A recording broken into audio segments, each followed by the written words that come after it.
I don't know if you can do it. You're not the best candidate because you know so much. I don't. Let me prove to you how much I don't know by let's do the exercise and let's find out. Okay. Sound check. Check 1, check 2. Can you can just dumb it down, you think? Well, just pretend. I don't think I'll have you to, don't but know anyway. anything, Dan. Let's give it a shot. Pretend you're an auto mechanic and Okay. you're just coming for your very first voice lesson. Uh-huh. You ready? Yeah, I'm ready. Okay. Normally when you hum on an M like Mary, right? Yeah. So I would like you to hum on an N like Nancy. Will you do that, please? Brilliantly done. It was so darn good, Dan. I'd like you to do it again. Hum again and see if you notice a little buzzy quality in that sound.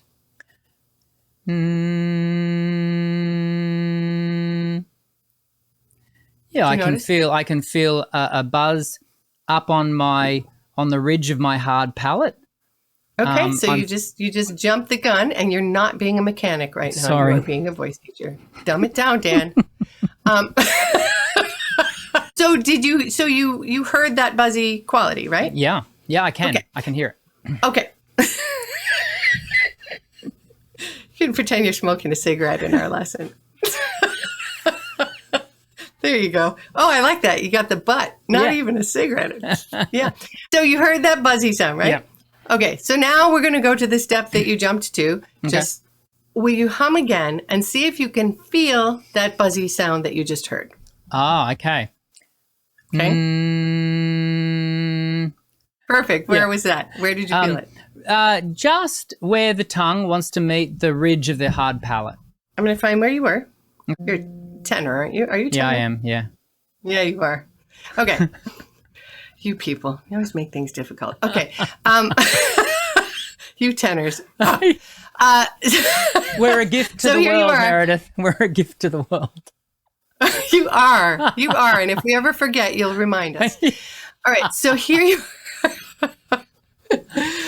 So here you are. You're humming on your N, right? Mm-hmm. And you felt that on your right behind your front teeth. Yeah. Okay. Will you just do that one more time? And this time, before you make a sound, I want you to anticipate that feeling that you just described to me. Fantastic. Yeah. Do it again.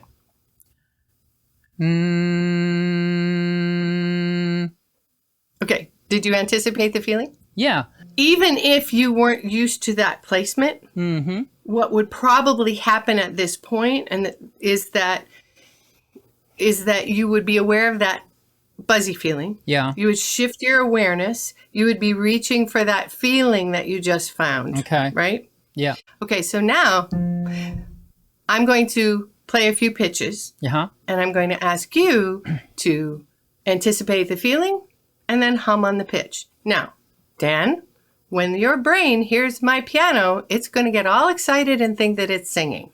But we're going to try to just keep things just that plain hum that you just did for me. Okay? Just coming back to the sensation. Is that right? Right. Just anticipate what it's going to feel like and then hum. So we're not hurrying. We're just going to take our time. Okay. All right. So here we're just going to anticipate that feeling and then hum at the end. Great. If it helps to close your eyes, anticipate the feeling and hum.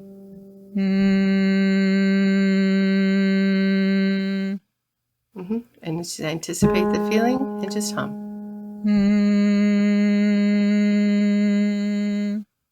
Great. Know what it's going to feel like and reach for that feeling. Great. And we're going to do one more. Easy. Just reach for that feeling. As you moved through those pitches, you created the conditions for that type of phonation, and then you allowed the natural changes to occur as you moved through those pitches. You know, as I was going up, I found the sensation because of the frequency is changing, and so the placements and my air balance has to shift because we were getting, what did we go up to there? A? We go up to an A? Yeah. B flat. Yeah. A B flat. You know, that's getting high. I found it more challenging to maintain the sensory awareness for the higher I got. Is that Is that to be expected?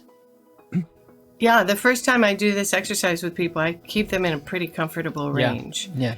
Because the objective of the exercise at the beginning is just to shift their awareness. Yeah, sure. And to have them feel. So usually what happens, Dan, is that people are aware of feeling resonance in their face and really nothing at all in their larynx. So if they feel something in their larynx, it means that either the sing file is engaged because they heard the piano, or they're trying to be too loud.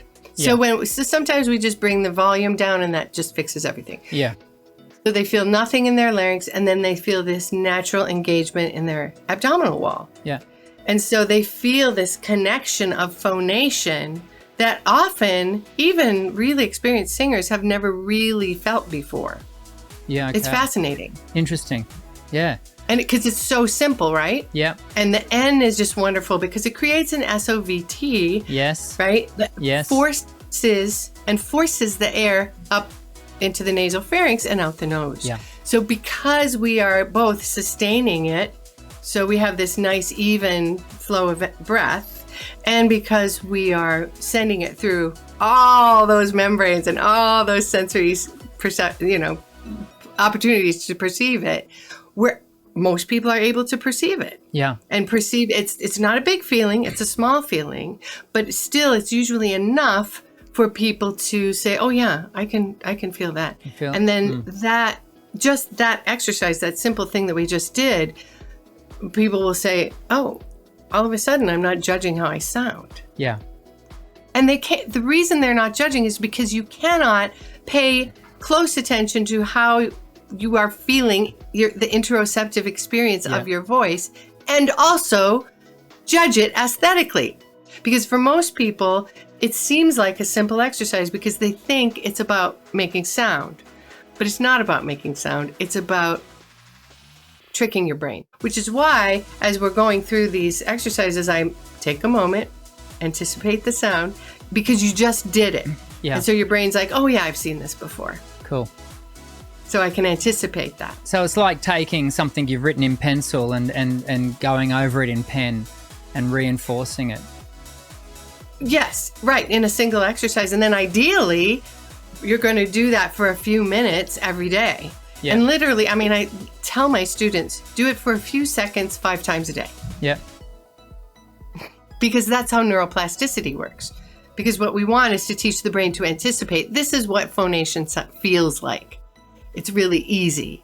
And it engages my abdominal wall in a really natural way. And it's really forward and present in a way that is appropriate to pretty much all PCM singing. Think before you sing. I love it.